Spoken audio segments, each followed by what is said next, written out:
بسم الله الرحمن الرحيم.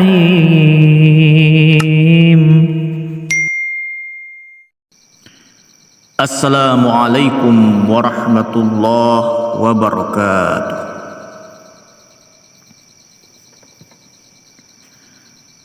إن الحمد لله نحمده ونستعينه ونستغفره ونعوذ بالله من شرور أنفسنا ومن سيئات أعمالنا. من يهده الله فلا مضل له ومن يضلله فلا هادي له. أشهد أن لا إله إلا الله وأشهد أن محمدا عبده ورسوله. يا أيها الذين آمنوا اتقوا الله حق تقاته ولا تموتن إلا وأنتم مسلمون. يا أيها الناس اتقوا ربكم الذي خلقكم من نفس واحدة وخلق منها زوجها وبث منهما رجالا كثيرا ونساء واتقوا الله الذي تساءلون به والأرحام إن الله كان عليكم رقيبا. يا أيها الذين آمنوا اتقوا الله وقولوا قولا سديدا يصلح لكم أعمالكم ويغفر لكم ذنوبكم ومن يطع الله ورسوله فقد فاز فوزا عظيما. فيا عباد الله أوصيكم ونفسي وإياي بتقوى الله فقد فاز المتقون. Ma'asyiral muslimin rahimakumullah. Marilah kita bersama-sama senantiasa meningkatkan iman dan takwa kepada Allah dengan mengevaluasi diri kita masing-masing. Boleh jadi sudah berapa tahun kita hidup sejak dari akhir balik sampai hari ini, tetapi hal yang selalu kita ingat adalah kesenangan duniawi. Mungkin sudah berapa tahun kita lupa kepada Allah dan tidak mengerjakan solat. Boleh jadi sudah berapa tahun puasa kita terbengkalai. Mari sama-sama kita renungkan berapa kali orang tua kita menangis karena sedih dan sakit hati. Berapa rupiah hak saudara kita yang pernah kita ambil dengan cara yang batil. Sudahkah kita meminta maaf dan mengembalikannya? Berapa kali kita berhubungan dengan yang haram, dengan lawan jenis? Pernahkah dosa tersebut kita tobatkan kepada Allah? Boleh jadi sampai hari ini masih ada di antara umat Islam di negeri kita pada akhir zaman ini yang masih kecanduan miras, narkoba, judi yang dianggap hobi tidak bisa dihilangkan. Pernahkah kita berpikir bahwa hobi kita boleh melanggar aturan Allah? Ma'asyiral muslimin jamaah Jumat yang berbahagia, hari ini sudahkah kita menghitung berapa banyak saldo dosa-dosa kita? Ataukah kita hanya mengingat kebaikan-kebaikan yang pernah kita perbuat?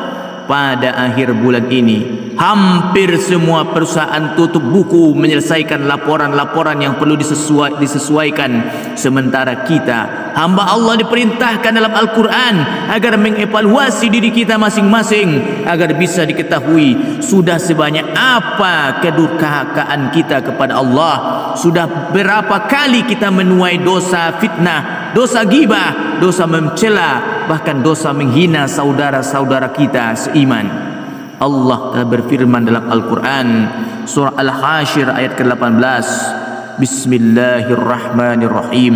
Ya ayyuhallazina amanu taqullah wal tanzur nafsun ma qaddamat ligat wattaqullah innallaha khabirum bima ta'malun.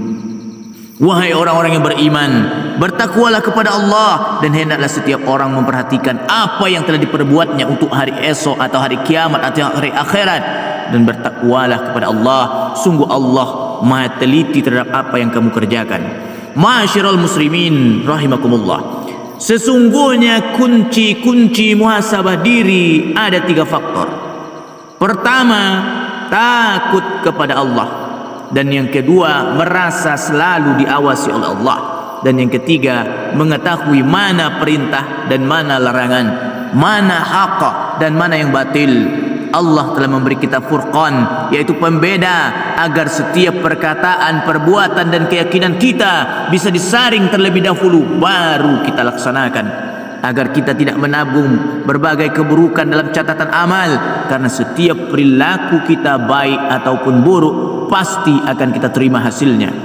Bahkan di alam kubur pun sudah bisa diterima. Di dalam sebuah hadis dikatakan di alam kubur, dan datanglah seorang laki-laki berwajah buruk kepadanya, berpakaian buruk, beraroma busuk, lalu mengatakan, terimalah kabar yang menyusahkanmu, inilah harimu yang telah dijanjikan kepadamu. Maka roh orang yang kafir yang ingkar itu bertanya kepada orang yang buruk ini, siapakah engkau? Wajahmu adalah wajah yang membawa keburukan. Dia menjawab, aku adalah amalmu yang buruk. Maka roh itu berkata, Rabbku, janganlah engkau tegakkan hari kiamat. Masyiral muslimin rahimakumullah, mulai hari ini, hari Jumat yang penuh berkah, hari di mana tobatnya Nabiullah diterima, hari ketika Allah menciptakan bumi, hari yang dijanjikan akan tibanya hari kiamat. Mari kita sama-sama bertobat kepada Allah, mohon ampun kepada Allah, menyesali dosa-dosa yang pernah kita perbuat, dan mengembalikan apa-apa yang pernah kita ambil dengan cara yang batil. Mintalah yang halal dari sekarang, dan berjanjilah kepada Allah agar di tahun baru nanti yang kita tanam hanyalah berupa kebaikan-kebaikan.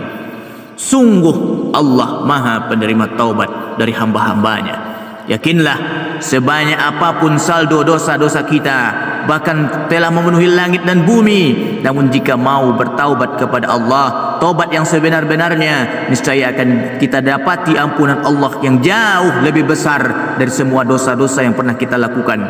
Sesungguhnya Allah mencintai orang-orang yang bertaubat. Allah berfirman, innallaha yuhibbut tawwabin wa yuhibbul mutatahhirin. Sesungguhnya Allah menyukai orang-orang yang bertaubat dan menyukai orang-orang yang mensucikan dirinya. Dalam surah Al-Baqarah ayat 222. Demikian khutbah Jumat akhir tahun ini. Semoga Allah Subhanahu wa taala memudahkan kita semua untuk mengevaluasi diri dan menerima taubat yang kita lakukan.